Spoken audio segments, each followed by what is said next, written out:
La Russie qui avait déclaré qu'elle n'avait rien à voir avec tout ça, c'est ce que le ministre turc de la Défense avait dit hier, après justement avoir une discussion avec ses contacts russes. Et aujourd'hui, eh bien, la Russie finalement confesse qu'elle a bien visé Odessa. Elle parle d'un navire qui aurait été détruit. C'est pas les versions qu'on a du côté ukrainien, même si c'est un peu vague. On ne sait pas exactement ce qui a été touché. Est-ce une station de pompage? Est-ce un silo? Les images qu'on a pu consulter et qui sont difficiles à vérifier de manière indépendante, en tout cas, ne montrent pas de silo et montrent quelque chose qui a l'air de faire partie de l'infrastructure du port à côté d'une grue. En tout cas, les déclarations de Volodymyr Zelensky font écho à celles d'autres responsables officiels dans le gouvernement ukrainien, comme le ministre des Affaires étrangères qui a parlé d'un crachat au visage de la Turquie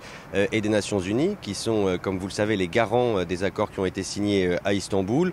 Même son de cloche du côté de Mihailo Podolyak, conseiller du président Zelensky, qui dit que c'est un coup porté à la réputation des Nations Unies et de la Turquie. Mihailo Podolyak, que nous avons pu interviewer à Kiev il y a 2 jours, et qui nous disait, au moment de la signature de cet accord, attendez-vous à ce que la Russie viole cet accord à n'importe quel moment. Il faut que, notamment en Europe, les responsables comprennent que la parole de la Turquie la parole de la Russie, ne vaut pas engagement, qu'il faut s'attendre à ce qu'elle viole l'accord à n'importe quel moment. J'ai pu m'entretenir ici avec un journaliste qui était sur place au moment des frappes et il m'a confirmé qu'il avait entendu plusieurs explosions. Enfin, on a aussi discuté avec un homme d'affaires ukrainien qui travaille dans l'exportation du grain.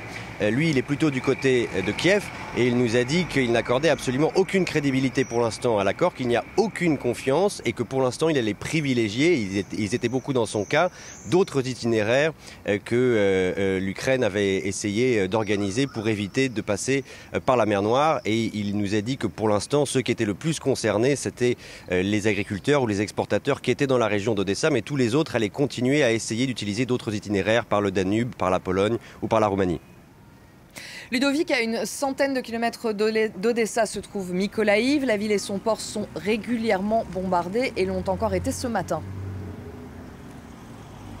Oui, absolument. Alors, Mykolaïv, c'est aussi, en temps de paix, un port très important sur la mer Noire pour l'Ukraine, pour l'exportation du grain. C'est un port qui ne fait pas partie de l'accord qui a été conclu et qui est très régulièrement bombardé. Ça a encore été le cas très tôt ce matin. Les autorités locales évoquent 5 puissantes explosions et l'interception de 3 missiles de croisière russes calibre, les mêmes qui ont été utilisés pour viser le port d'Odessa selon les autorités ukrainiennes.